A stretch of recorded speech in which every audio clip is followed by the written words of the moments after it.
Take time greet every person where you stay. I think nizere ko mumeze neza cyane cyane mwebwe muherereye mu bice bigiye bitandukanye. Reka mubwene wo gishima Imana, shimira Uwiteka. Nawe rero bitameze neza senga, kandi gusenga burya niko kunesha. Bifurize umwaka mushya muhire wa 2026 uzababere uw'amata n'ubuki. Ndi MC Seti nkuko bisanzwe.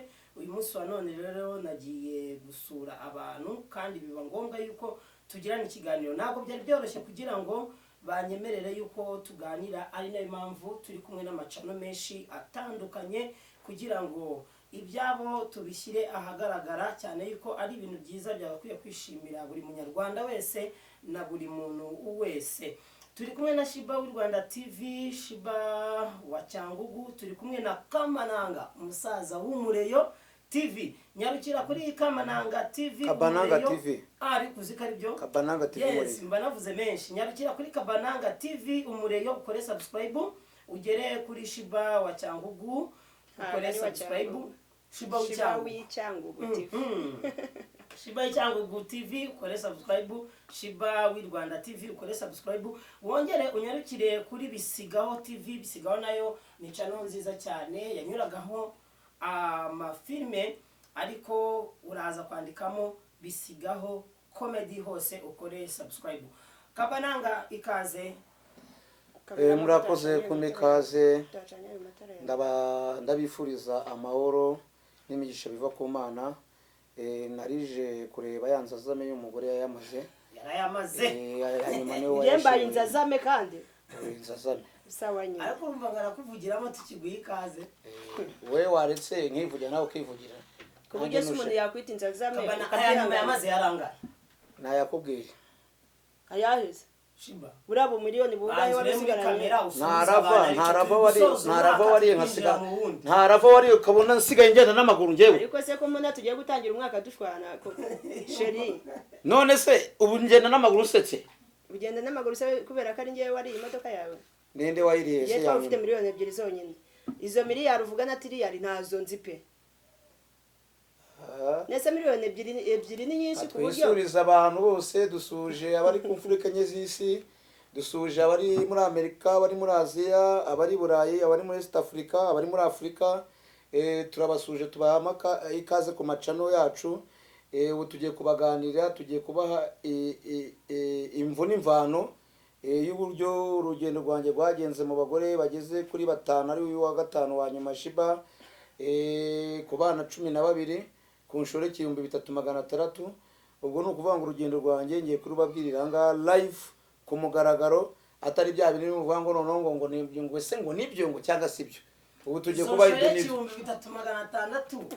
Urumva yakubye Salomo muri Bibiliya inshuro 3.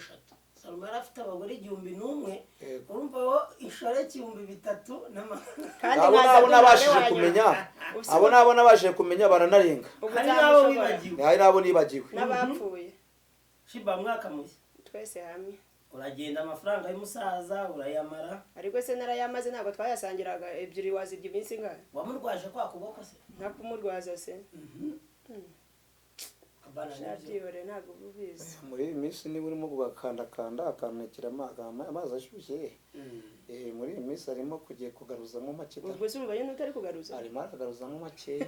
Hari abanyarwanda batazi rero buryo ki mwisanze mu rukundo.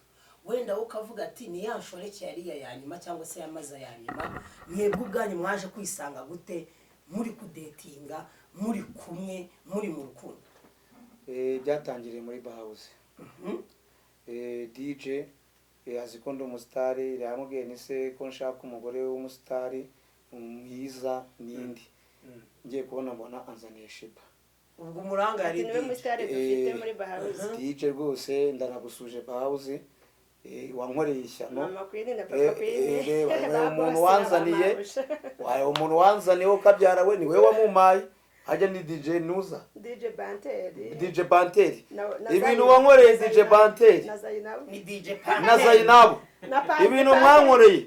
imana yo mu ijuru ninabarega mu rukiko rw'irahi mu Buholandi. baguhaye umurego dusigaye tujyana muri maci n'iki wenda iby'ubureyo byo wenda umuntu yapfa yagize n'amahirwe none wenda umuntu yapfa kumugiriramo imbabazi kubera ubureyo wenda nkibagirwa ku gahinda ariko DJ Panteri wazabizira rwose na mabuja mama Queen na papa Queen papa Queen ntacyo batwaye none Shiba nisanze mu rukundo nyuma y'uko mu DJ bahuje ibyo Kabananga yiteguraga cyangwa se yizeye kubona muri urwo rukundo mwaye mugiyemo sibyo yabonye kuki wamutenguye ntago ari byo yabonye urishuwe neza katabibonye ndavuze kazarega DJ nyine nuko yamukoreye ahubwo we yamukoreye ibyo yifuzaga ahubwo atari yizeye ntabwo yarazi ko aho muri Bahauzi bazi cyane ari iherereye hano Cosmos ya VIP ntago we yahaje kuhashaka umugore azi ko ari bumubone nibwo rero bamubwiye ati rero hano dufitemo umuhost urenze uhostingana na ba Marina na ba Shadibu n'abande bose ati niwe mwana dufite hano twizeye ati kandi umwana mwiza ufana reyo nkawe uzi guteka nk'uko ukunda abagore bazi guteka gutyo ndebe ubu ngubu ninjye mugore ambwira ati niwe muntu ntekera neza ngaho bihakane bose babiri ibiryo tugaburiye mu kanya ko yavuze ko utabitetse neza reka aba ntabyo bimeze bite guteka bwo ni uwa mbere azi guteka kubera ko n'umugore wa kabiri nawe yarazi guteka witwa Mama Joshua nibo bagore nagize bazi guteka yego hanyuma rero urukundo rwanyu rufitiye njyana mu mvugo z'ubu babyita injyana ariko mu mvugo ya kera baravuga ati mufite iyihe ntumbero none muri ibyo byose byabaye ayanyuma kayarya ariko kumva ko ari nawe uri kugukandakanda muri iyi minsi akurwaza mukaba mugikomeje mu rukundo muri gutegura iki ni iyihe mpinduka noneho mu rukundo rwanyu muzereka abantu tugiye gukora ubukwe ubwo ba bantu bazi ko tukiri bagenzi babo bayibaye bateguye kujya kumanika uko nakumanika umurenge ariko uzi kwirarana uzi kubaho uri single urara wifumbase ushabona ibituza by'umutuku nabihereza muri iyi minsi rero n'imbeho itabaho se ngomba kwinjira mu mwaka wa 2026 ndi mushyashya ndi mu gituza cy'umuzungu hari abakora ubukwe nyuma bakicuza mu byo mwahuye nabyo byabahaye irihe somo ryatuma mugomba guhitamo gukora ubukwe kugira mutazahura n'izindi mbogamizi muri uwo mushinga buriya ubukwe cyangwa se urugo ni nk'umushinga yego ndabizi ko kubaka ntabwo ari ibintu byo gukiniraho ni ukuvuga ngo kubaka ngewe ntabwo nzabyicuza n'abari kureba kino kiganiro banyumve nivuruguse muri benshi rwose nanababwize n'ukuri ntabwo uyu mugabo ari we wa mbere nziranye nawe cyangwa se nahuye nahuye n'abagabo benshi harimo nabo nibagiwe n'abapfuye bageze nko muri miliyoni nk'eshanu niwe wanyuma se urumva we yari afite inshuro y'3,600 wowe wahuye na miliyoni 5 kuko ndi umukobwa by the way cyane ugutwika no nje ndi umukobwa by the way mfite imyaka mikeya itari myinshi igiye ufite imyaka imeze nk'icyoni ufite imyaka inga yivuga yivuge 23 banyarwanda arewe ariko se waretse nkivugira uramvugira si wari uri kumbwira ngo urivugira banyarwandakazi muri kureba kino kiganiro nitwa Shiba w'i Rwanda w'abanyarwanda sinjya mbeshya mvugisha ukuri ngiye kuzuza imyaka 23 ariko abagabo nagiye mpura nabo ndumva narabahaze nageze igihe cyo kugira ngo mitemo nihitiyemo Kabananga ubwo se muri imyaka 23 muri miliyoni 5 z'abagabo wahuye nazo umugabo wa mbere mwahuye wari ufite imyaka ingana urumva nawe urabyumva oya kivuka ngiye w'abagabo bahise bankunze nshira agahinja nshira akabebe mana we wibeze harimo n'abagiye bantegereza arewe amateka mama yarayambwiye ko bankunze nkiri mutoya hari n'abambukingaga nkiri mu nda yego wari umaze kutubwira yuko utazicuza ntago nzicuza kuba ngiye kubaka urugo nababajije ku isomo mu byo mwakuyemo n'ayo mafaranga avuga yashize isomo mwakuye muri urwo rugendo rwa mbere naho murimo kwerekeza kugira ngo mukore ubwo bukwe mu mibanire yanyu n'icyo muteganya kugira ngo mwirinde kutazahura n'ibibazo mwahuye nabyo bwa mbere ni n'izihe ntego ufite muri wowe n'icyo uzagenderaho kugira ngo ubashe gusigasira urugo nk'umuntu wifuza kuba umugore ukava mu bindi byose wari urimo? icyo nzabanza gukora ni ukubanza nkubaha umugabo ngiye gushaka. Yego. Ikindi cya kabiri nkubaha n'abadukurikira kuko dukora kubera bo. Yego. Hama nkakora cyane kugira ngo niteze imbere nteze n'urugo rwanjye imbere. Yego. Kabana urabyumva ko afite ibitekerezo byiza? bro turaziranye bihagije, tumaranye imyaka 8 yose kuva 2010 na kangahe. Uyu kuva 2018 covid itaratangira. Urumva ko tuziranye. ni nayo mpamvu ari kubeshya abantu imyaka 20. twongera dusubirana. Bro turaziranye bihagije. Yego. Kubaka ko yakubaka, ni nayo mpamvu nemereye kubana nawe amugarukira. Kubera ko ni wungwaje mu burwayi bwo kuboko ndwaye, nibo basha kunkandakanda no kubyanze. Babwiza ukuri ukuntu wajyaga wumva ko abandi bagabo bansambanya kandi umbeshyera, ariko byose bibabwire.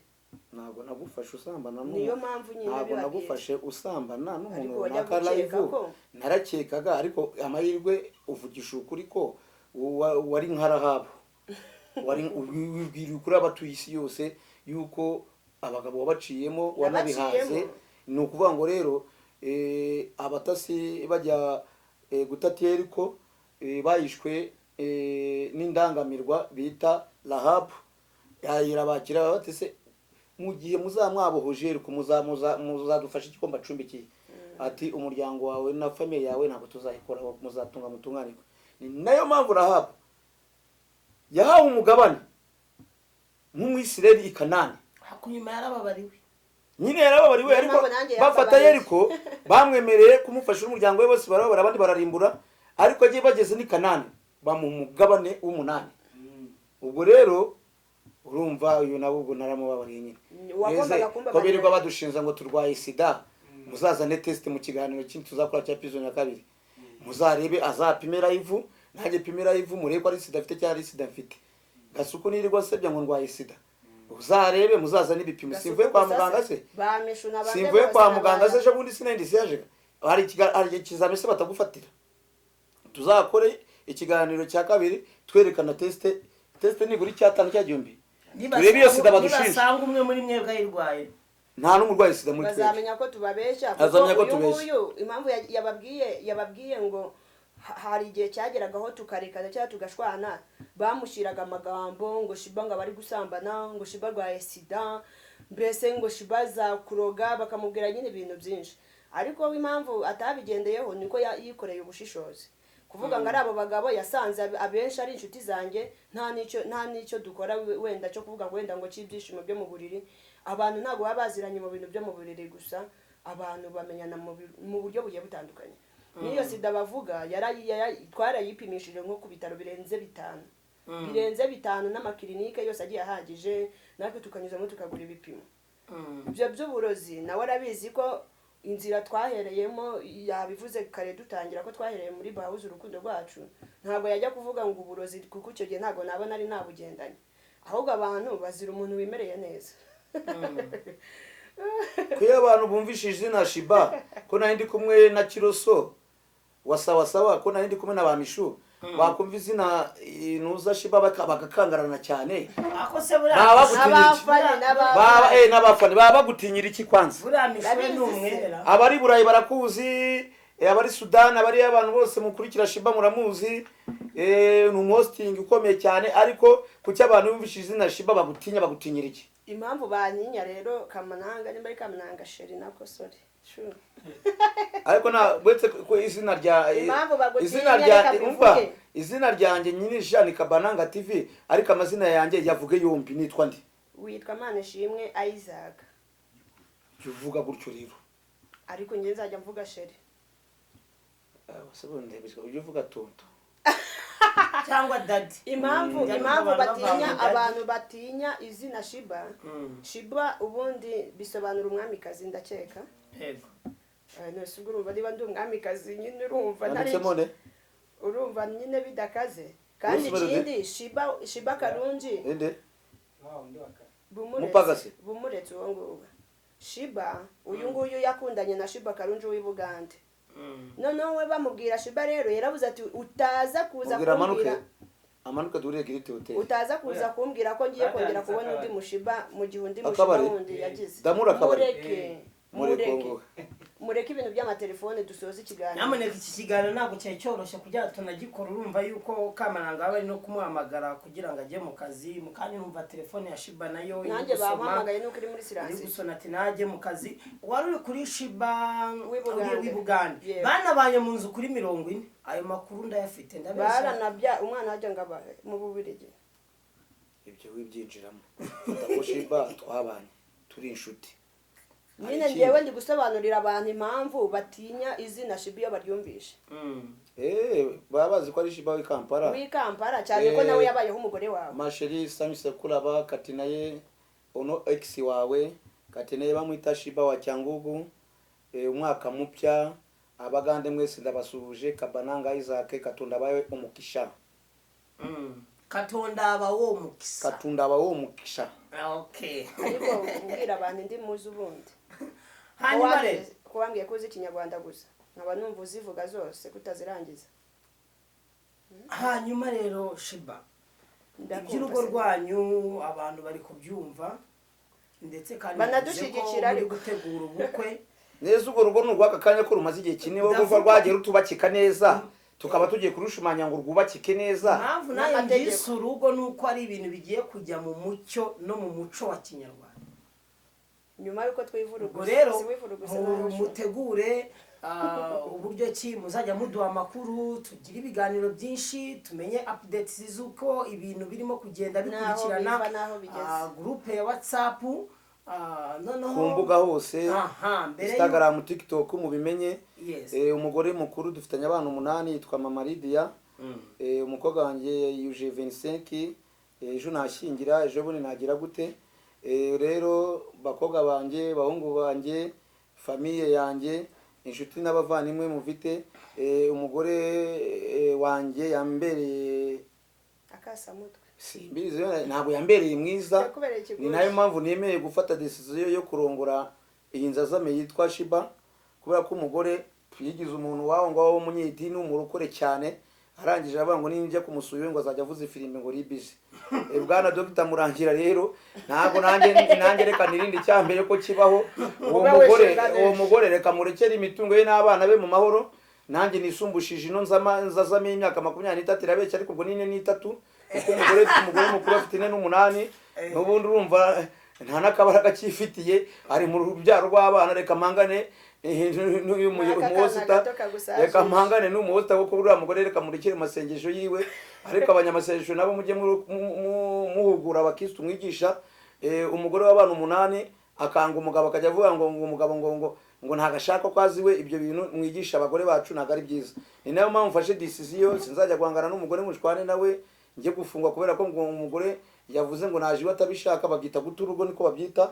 Buryo ufungwa hagati y'amezi 3 na 6 iyo warutaye n'umwaka, kandi uvu umugore tumaze imyaka 8 tutabana, muhaye amahoro, agira amahoro n'imigisha bya Nyagasane. Rero bari abana ikibazo ajya mumagana mufashe. Ubwo ngiye kwibera kuri inzazame yitwa Shiba, ndebe ko nakwimarira kabiri. Ariko se ko nagiye gusabira Nyamabondo, umugore wa Nyamabondo sinavuze ngo ari inzazame mu bukwe. Nanjye ndabizi ibyo ngibyo nkanjye wumva. None se uko ntiwaburebye live ntiwabonye? Ndi gusabira Nyamabondo yariye Nyamasheke. Inzazame umugore twajya kuvuga ijambo tukayibura yagiye kwihagarika kuri toilette. Twaramubuze rero wese yanzazame igiye hehe. Ni inzazame rero nayo mu mwanya nitwari tubuzaho irengeye. Tubuzaho irengeye. Ubwo ndi umuzimu se? Ndabura nkongera nkabona Abanyarwanda abatuye mu Bubiligi, abanyamupira, abakire bose b'i Kigali. Reka nemere ngende gacyamuye noneho n'urwari runtegereje. Mwihangane muzarimbe yandirimbe ivuga ngo aheza. Oya ibyo bibwiraga. Hanyuma mbere yuko tujya ku musozo w'ikiganiro ndagira ngo duhere kuri wowe nk'umugabo. uvuge imbuga nkoranyambaga zawe zose, abantu barushaho gukomeza kukureba muri iyi minsi, nawe bari maze iminsi batakureba, wari ubwa mbere yaba agiye kureba ariko abantu barakuzi, noneho tuherereye kuri TikTok, tubwire Instagram, YouTube yawe nayivuze nanjye, ariko noneho byivugire mbere ko tujya ku musozo w'ikiganiro, tugaruke na Shiba tubwira na nimero ya telefone, tugaruke nakagaruka mu biganiro bikurikira. Bavandimwe, nkoresha imbuga nkoranyambaga nyinshi cyane, hariyo bita Kabananga TV Umureyo, ariyo igezweho, hariyo bita Kamananga Isaac Umureyo, hariyo bita Narababwiye. Ni ukuvuga ngo rero abari kuri Instagram, kuri TikTok, kuri Facebook, mudukurikirana ibiganiro byacu, nakagaruka ko dufite uruganda rw'amagambo. Gusa biranshimishije kuba ari ubwa mbere nkoranye ikiganiro n'umugore nakunze biri serious, bitari kubeshya. Shiba mu gihe twahuriye cyose yambereye umugore mwiza, nubwo yaba yarahuriye n'abandi bantu bakavuga ko yababereye babi cyangwa iki, ariko ngewe impamvu mushima, amenya ibyanjye byose. Nk'ubu ngubu nabwiza ukuri abareba ko twagiye kureba Reyo dukina na Etincelle, tunganya kimwe, nari nasize imfunguzo zanjye ngo bazicure arakunaraga, ndangije ndamuhamagara saa 8 z'ijoro, imvura iri kugwa, mwarayumvishije, aka mu gitondo ndavuga ni se ko nataye imfunguzo uri he, atabwo nanjye nakurotaga. Araza muri boîte turaganira, turatana, ubu tuvugana maze iminsi 3 kwa Shiba, ariko niwe mugore ujya ubasha kumva ibibazo byanjye. N'abandi bose nta bahita bakupa cyangwa bagahita bashyira kuri blacklist, ariko icyo mukundira namuhamagara saa 8, namuhamagara saa 9, niwe mugore nkunda cyane muri isi y'Uwiteka. Nomero zanjye ni 0782 55 86 81, ibaruye kuri Manishimwe Isaac, etike Kabananga Isaac umure y'ukuri. Shiba, nawe tubwire ku mbuga nkoranyambaga zawe na nimero ya telefone bitambutsa kubagukurikira ku mbuga nkoranyambaga, bakifuza kuzaza kubashyigikira no mu bitekerezo bitandukanye, tugaruke tujya ku musozo w'ikiganiro. Murakoze.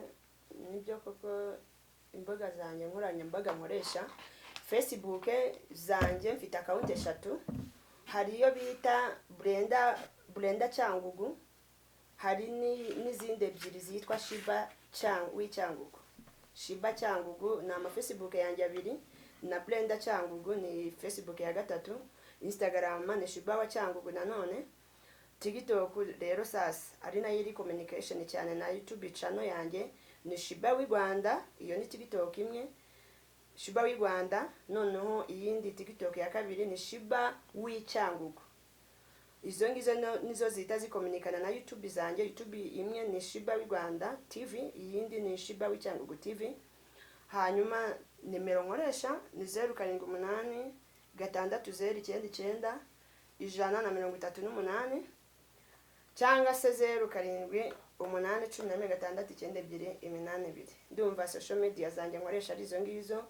Nasaba abantu bose bankurikira gukomeza kunshyigikira, kuko nkora kubera mwebwe, mukore subscribe, like na comment, ndetse n'amashare menshi cyane, mushayiringe video zanjye, mudushyigikire. Mujye no kuri Bisigaho Comedy, uretse ko bari buze kuza kuyihindura ikaba Bisigaho TV kugira ngo bijye byoroha, naho mujye yo munyarukire yo mukandi yo subscribe na like na comment, munayishayiringe kugira ngo mujye mubasha kudukurikira kuri izo channel zose uko arenye, yaba ari Shiba w'i Rwanda TV, yaba ari na Shiba w'i Cyangugu TV, yaba ari niyo Bisigaho Comedy ari izahinduka Bisigaho TV, ndetse na Kabananga w'Umureyo TV. Yes, reka ngushimire, tubana mu buzima bwa buri munsi. Nari MC Seti nkuko bisanzwe, reka nkubwire ngo Imana ibamere imigisha itagabanyije. Wowe twatangiranye iki kiganiro tukajyana ku musozo wacyo, narindi kumwe na Kamananga ndetse n'umukunzi we Shiba. Turasubira mu biganiro bikurikira, komeza ubane natwe. Ciao ciao.